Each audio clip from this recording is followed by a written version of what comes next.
महाराष्ट्राची कुलस्वामिनी आई तुळजाभवानी, हिंदवी स्वराज्याचे संस्थापक छत्रपती शिवाजी महाराज, तुम्हा आम्हा सर्वांचे हिंदू हृदय सम्राट शिवसेना प्रमुख श्रीमान बाळासाहेब ठाकरे यांना मानवंदना। आजच्या विराट सभेसाठी मार्गदर्शन करण्यासाठी उपस्थित असलेले शिवसेनेचे पक्षप्रमुख माननीय उद्धवजी ठाकरे साहेब, आपल्या शिवसेनेचे ज्येष्ठ नेते माननीय चंद्रकांतजी खैरे साहेब, उपनेते सुभाषजी पाटील, सचिव मान्य मिलिंदजी नार्वेकर, उपस्थित सर्व व्यासपीठावरील मान्यवर। खरं तर काही घुबडं इकडं तिकडं फिरत असतील तर त्यांनी या मैदानावर किती लोक एकदा या घुबडांनी येऊन बघावं, कारण जसं मैदान बुक केलं तसं बरेच जण म्हणत होते की अरे अंबादास तू वेडा आहे का, सांस्कृतिक मंडळावर आता सभा होईल का, तुमच्यातले एवढे लोक गेले तेवढे लोक गेले, असं झालं तसं झालं। मग ज्यावेळेस सभा घ्यायचं निश्चित केलं त्यानंतर सभा मैदान भरणार नाही, ज्यावेळेस मैदान भरेल असं वाटलं त्या शिवसैनिक येणार नाही। अशा मला असं वाटतं, मी तर त्या विरोधी पक्षाचे जे लोक आहेत त्यांचा मनपूर्वक आभार मानतो की तुम्ही अशा पद्धतीनं आव्हान दिल्यावर शिवसैनिक चेकाळला आणि आज या मैदानामध्ये चांगल्या संख्येनं तो उपस्थित आहे। बरेच आपल्या जिल्ह्यातले आळद्या हळकुंडात पिवळे झालेले म्हणत होते, रोज बोंबलत असतात सकाळीच, प्रचार फक्त आपल्या मुलीचा आणि मुलाचाच करतात, बाकी काही करत नाही।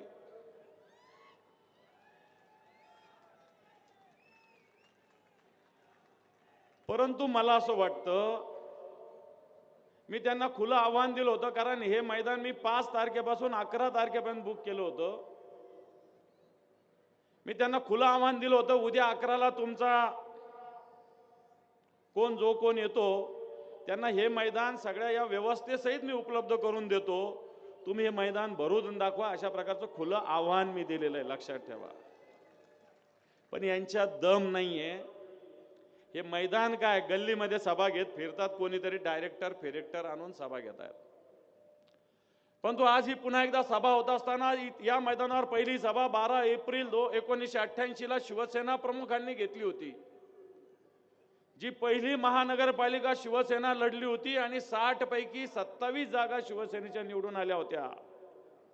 आणि त्याच्यानंतर पुन्हा एक विजयी सभा झाली होती 8 मे 1988 ला, त्या दिवशी 27चे 28 झाले होते। मोरेश्वर सावे यांनी शिवसेनेत प्रवेश केला होता आणि त्याच दिवशी या मैदानावर शिवसेना प्रमुखांनी या शहराचं नाव संभाजीनगर घोषित केलं होतं।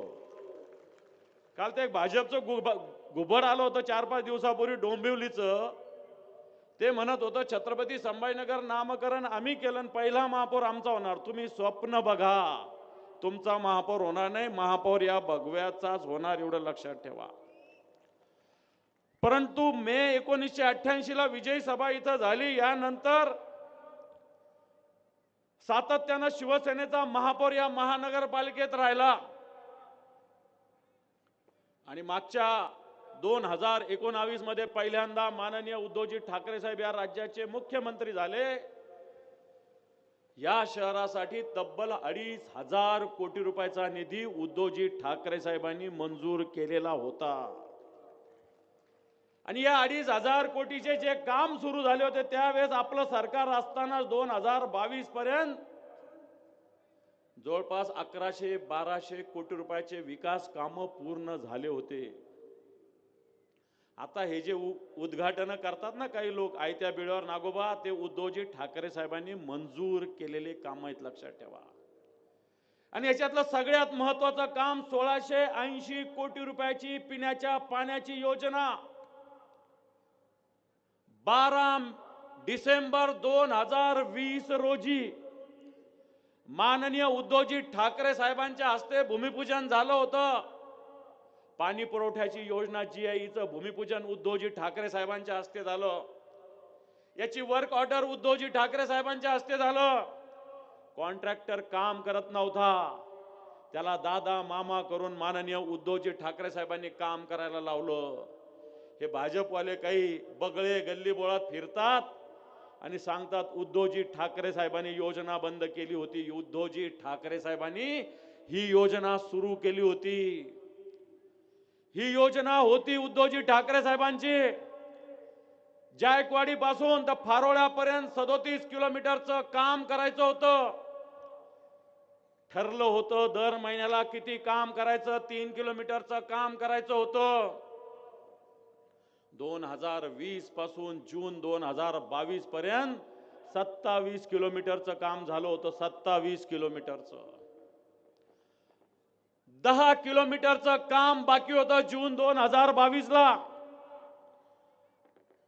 12 डिसेंबर 2020 ते जून 2022 27 किलोमीटरचं काम उद्धवजींच्या काळात झालं. आता त्या 2022 पासून आता 2026 उजाडला, अजूनही हे पाईपलाईनचं काम पूर्ण झालेलं नाही.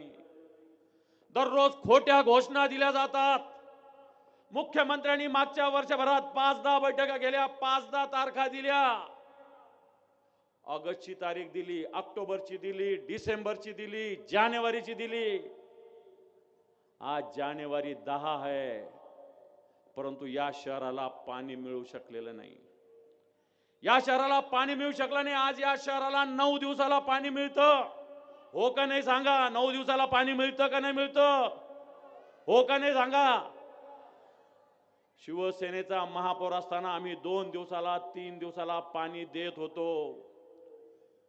महापौर नसल्यानंतर सुभाष देसाई साहेब पालकमंत्री होते 2022 पर्यंत.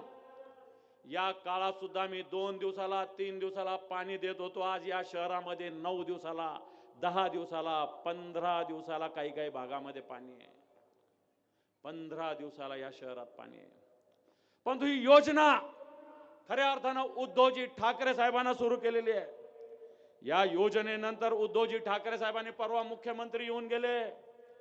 सांगितलं की आम्ही 100 कोटीचे रस्ते ते मुख्यमंत्री असताना केले होते.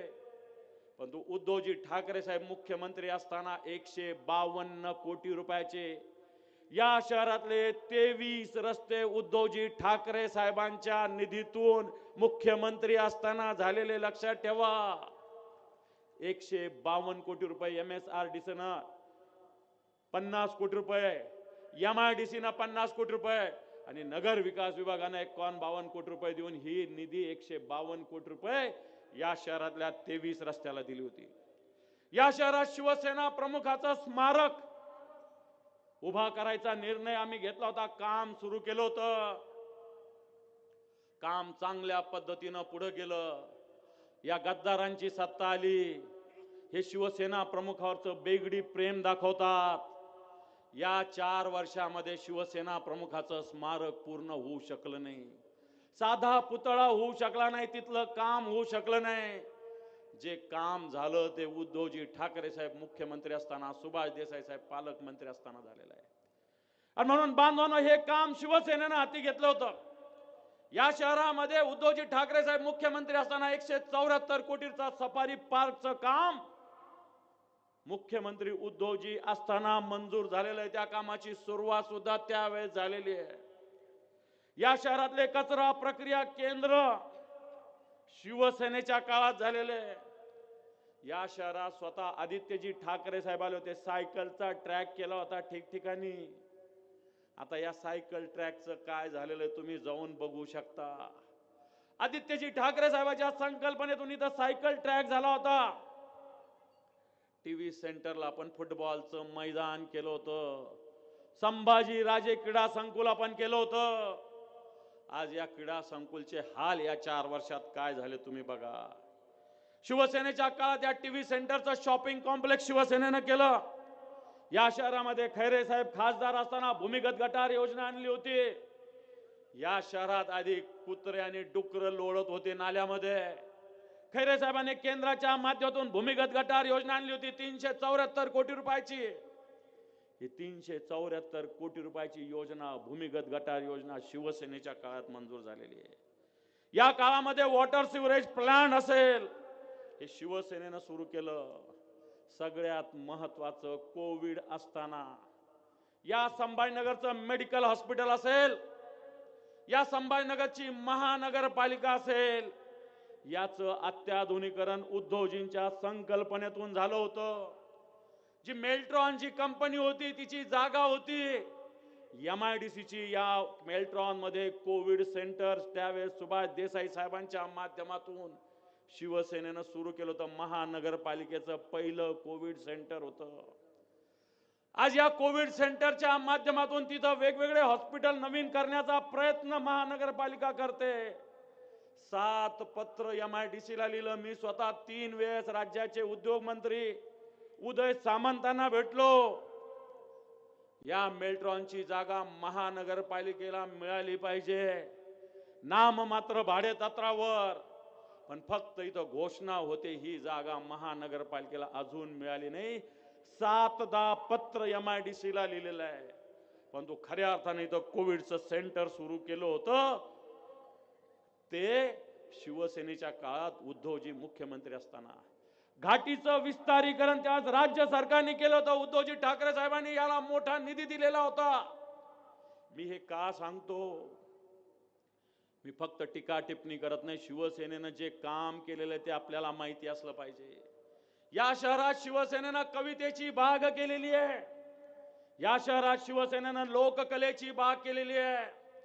या शहरात 70,000 LED लाईट केंद्राच्या माध्यमातून खैरे साहेब खासदार असताना मंजूर झालेले 70,000 LED लाईट या शहरात जे लागले ते शिवसेनेच्या माध्यमातून लागलेले आहे. आणि म्हणून बांधवांनो, अशा पद्धतीने हे पुढे जाणारं शहर संभाजीनगर, ज्याला सुपर संभाजीनगर आम्ही म्हटलं होतं, हे सुपर संभाजीनगर मागच्या 4 वर्षात या गद्दार लोकांनी भ्रष्टाचाराचा अड्डा बनवलेला आहे. भ्रष्टाचाराचा अड्डा हे संभाजीनगर बनवलेला या गद्दार लोकांनी, या भारतीय जनता पार्टीच्या लोकांनी ठिकठिकाणी भ्रष्टाचाराचे अड्डे इथं जमलेले. इथं परवा मुख्यमंत्री आले, टॉक शो नव्हता, तो फेक शो होता. या ठिकाणी त्यांनी बऱ्याच पर्यटनाच्या गप्पा मारल्या. परंतु आमच्या काळात सुरू आलेला वेरूळ महोत्सवाला साधे 5 कोटी रुपये पर्यटन विभाग देऊ शकला नाही. अरे, आदित्य ठाकरे पर्यटन मंत्री होते. स्वतः वेरूळची लेणी, अजिंठ्याची लेणी कोपरा जाऊन आले. या वेरूळसाठी 100 कोटी रुपये आदित्यजी ठाकरे साहेबांसारख्या एका विजनरी नेतृत्वाने मंजूर केले. कोपरा या दोन्ही लेण्याचं आम्ही जाऊन आलो. हे अजिंठा असेल, वेरूळ असेल, याचा विकास झाला पाहिजे. पर्यटन मंत्री स्वतः आदित्यजी ठाकरे साहेब 2दा-4दा येऊन गेले. मुख्यमंत्र्यांनी परवा घोषणा केली, पण आमचा साधा एलोरा फेस्टिवल सुद्धा तुम्ही करू शकले नाही. मी आताचे पर्यटन मंत्र्याला मागच्या काळात म्हणलो, महाबळेश्वरला तुम्ही 5 कोटी रुपये देता, संभाजीनगरला सुद्धा पर्यटन महोत्सव, या वेरूळ महोत्सवासाठी पैसे द्या. 1 रुपया येऊ शकला नाही. फक्त निधी अभावी इथला वेरूळ महोत्सव होऊ शकला नाही. बांधवांनो, या शहरातले अनेक उपक्रम बाहेर पळवण्याचा प्रयत्न झालेला आहे. या शहरात स्कूल ऑफ प्लॅनिंग आर्किटेक्चर येणार होतं, SPI येणार होतं. हे नागपूरला पळवून नेलं गेलं. या शहरात ज्यावेळेस साईचं सेंटर यायचं होतं त्यावेळेस आम्हाला आश्वासन दिलं गेलं की स्कूल ऑफ आर्किटेक्चर या संभाजीनगरात स्थापन केलं जाईल. परंतु देवेंद्रजी फडणवीसांच्या सरकारने हे स्कूल ऑफ आर्किटेक्चर संभाजीनगरात आणलं नाही, नागपूरला घेऊन गेलेले. बांधवांनो 1680 कोटी रुपयाची उद्धवजी ठाकरे साहेबांनी सुरू केलेली योजना आज 2760 कोटी रुपयाची झालेली आहे. 2022 पर्यंत 1680 असणारे 2760 का होतात? 1050 कोटी कोणाच्या खिशात जाणार आहे? जी 1680 कोटी योजना होती, परवा मुख्यमंत्री म्हटले 1600 कोटी राज्य सरकारचे, 1000 कोटी केंद्र सरकारचे. मुख्यमंत्री साहेब, आपण फार खोटं बोललेले. या संभाजीनगरला 832 कोटी रुपयाचं कर्ज या संभाजीनगर महानगरपालिकेला घ्यावं लागलेलं आहे. यात उद्धवजी ठाकरे साहेबांनी मुख्यमंत्री असताना सांगितलं होतं, महानगरपालिकेचा 30% वाटा राज्य सरकार उचलेल.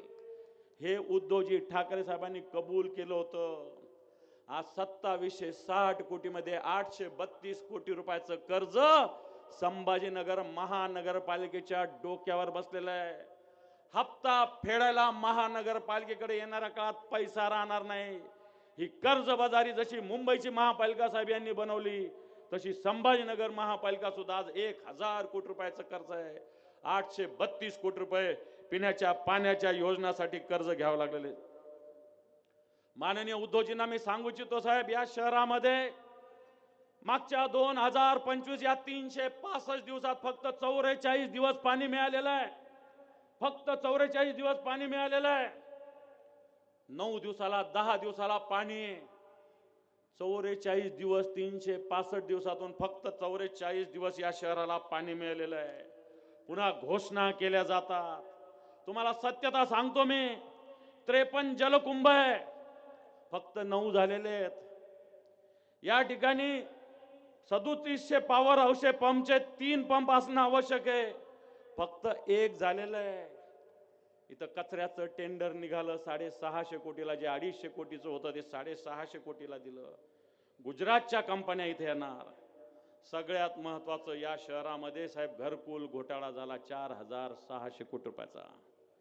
2024 पर्यंत या शहरात 40,000 घरं देणार होते, परंतु अजून 40 घरं सुद्धा झालेले नाही. 4600 कोटी रुपयाची निविदा निघाली होती. कॉन्ट्रॅक्टर 3 होते, एकाच ठिकाणाहून 3 टेंडर टाकले गेले. ईडीची चौकशी झाली. याच्यात भारतीय जनता पार्टीच्या इथल्या एका स्थानिक खासदाराचं आणि स्थानिक आमदाराचं नाव आहे. ईडीची चौकशी झाली. 4400 कोटी रुपयाचं टेंडर होतं. चौकशीमध्ये ज्याची ईडीची चौकशी झाली त्याला इथलेच एक भारतीय जनता पार्टीचे मंत्री आहे. यांनी आता राज्यामध्ये सगळ्या गव्हर्नमेंट हॉस्पिटलमध्ये मेडिकलचं शॉप द्यायचं कॉन्ट्रॅक्ट दिलेलं आहे. जो ईडीच्या घोटाळ्यामध्ये ज्यांनी हा 4400 कोटी रुपयाचा घरकुलाचा घोटाळा, सर्वसामान्य माणसाला द्यायचं घर होतं, परंतु या शहरातल्या सर्वसामान्य माणसाला घरकुल हे देऊ शकले नाही.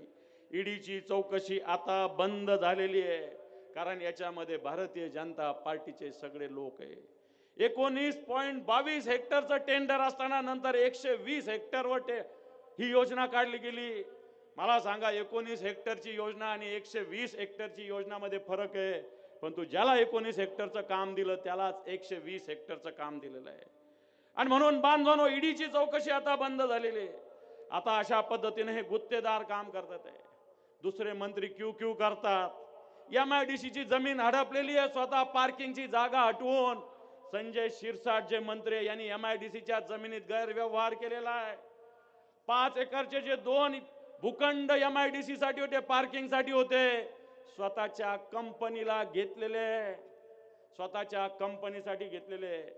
वीट्स हॉटेलचा गैरव्यवहार तर आम्ही विधान भवनात विधिमंडळात आणला होता. या वीट्स हॉटेलचा गैरव्यवहार जी वीट्स हॉटेल 110-120 कोटीची होती, स्वतःच्या मुलाला 45-46 कोटीमध्ये देण्याचा घाट घातला होता. त्याची चौकशी आता मुख्यमंत्र्यांनी लावलेली आहे. मला असं वाटतं याच पालकमंत्र्यावर बिवलकर कुटुंबाच्या जमीन घोटाळ्याचा आरोप आहे. आज अशा पद्धतीने आरोपी आहेत. आज आमच्या इथले जे खासदार आहे खैरे साहेबांनी म्हटलेलं आहे, यांच्या ड्रायव्हरनी हिबानामा करून 250 कोटीची प्रॉपर्टी घेतली साहेब. ड्रायव्हरला 18,000 20,000 पगार असेल, त्यांनी 250 कोटीची जमीन कालडा कॉर्नरची, तर 250 कोटीची जमीन एका ड्रायव्हरनी घेतली. पोलीस झोपलेले, या संभाजीनगरची पोलीस झोपलेली आहे. मी पोलीस आयुक्ताला आवाहन करेल की 20,000 पगार असणारा माणूस ज्याला 250 कोटीची जमीन कशी घेऊ शकतो? पोलीस नुसतं कागद काळे करतात. या ड्रायव्हरला अटक झाली पाहिजे, आपोआप तोंड उघडेल त्याचं. परंतु या खासदारांनी हिबानामा करून घेतलेला आहे. जावेद शेख म्हणून एक जो ड्रायव्हर आहे त्याच्या नावावर, त्याला बिचाराला बळीचा बकरा त्यांनी बनवलेला आहे. पोलीस कारवाई करत नाही, त्याच्यावर राज्य सरकारचा दबाव आहे पोलिसांवर. मी पोलिसांना दोष देत नाही, राज्य सरकार त्यांना कारवाई करू देत नाही. आणि म्हणून इथले नेतृत्व करणारे लोक मी तुमच्या समोर मांडलेले. इथले नेतृत्व अशा पद्धतीने करत असताना मला असं वाटतं हे लोक नेतृत्व करू शकत नाही. आणि म्हणून येणाऱ्या काळामध्ये ही संभाजीनगर महानगरपालिका, बऱ्याच लोकांनी शिवसेना संपली, शिवसेनेला उमेदवार मिळणार नाही म्हटलं. सगळ्यात जास्त या संभाजीनगरात उमेदवार शिवसेना उद्धव बाळासाहेब ठाकरे पक्षाचे 100 उमेदवार आहे. बाकीच्या भाजपचे नाही, काँग्रेसचे नाही, हे आमच्यातल्या गेलेल्या गद्दारांचे नाही, एकट्या शिवसेना उद्धव बाळासाहेब ठाकरे पक्षाचे 100 उमेदवार उभे आहे. आम्ही सगळ्यांना सोबत घेऊन जाण्याचा प्रयत्न करतो. या शहराचा विकास करण्याचा प्रयत्न करतो. या शहराचा जो विकास शिवसेनेने केलेला आहे, खऱ्या अर्थानं उद्धवजी ठाकरे साहेब मुख्यमंत्री असताना 2,500 कोटी रुपये या शहरासाठी दिले होते. आज याच योजना पुढे घेऊन जायच्या आहे. येणाऱ्या काळात खोटं बोलणार नाही आम्ही, परंतु पाणी देऊ शकतो. योजना होईल त्यावेळेस होईल, परंतु या शहराला 240 MLD पाण्याची आवश्यकता आहे. 140 MLD पाणी दररोज येतं. मॅनेजमेंटचा अभाव आहे. आम्ही असताना मॅनेजमेंट करत होतो. आमच्या महापौरावर आमचं नियंत्रण होतं, म्हणून 2 दिवसाला 3 दिवसाला पाणी देत होतो. आजही पाणी 1 दिवसाआड देऊ शकतो. 140 MLD पाणी आपल्याकडे येतं. 240 MLD पाणी आपल्याला पाहिजे. एक दिवस सिडको हडको नवीन शहर, एक दिवस जुनं शहर जर केलं तर 40 MLD पाणी वाचू शकतं. एवढं पाणी आहे. योजना येईल त्यावेळेस येईल, परंतु सत्ताधाऱ्यांना भ्रष्टाचारामध्ये गुंतलेले, टेंडर कोणाला द्यायचं याच्यामध्ये गुंतलेले. आणि म्हणून बांधवांनो, येणाऱ्या काळात पुन्हा एकदा शिवसेना प्रमुखाची विचाराची शिवसेना, उद्धवजी ठाकरे साहेबांच्या नेतृत्वाची शिवसेना या संभाजीनगर सत्तेवर येणं आवश्यक आहे. ही सत्ता आपल्यासाठी आहे, संभाजीनगरच्या विकासासाठी आहे. आणि म्हणून या निमित्तानं शिवसेनेच्या सगळ्या उमेदवारांना मशाल चिन्ह देऊन प्रचंड मताने विजय करा अशा प्रकारचं आव्हान करतो आणि थांबतो. धन्यवाद. जय हिंद, जय महाराष्ट्र.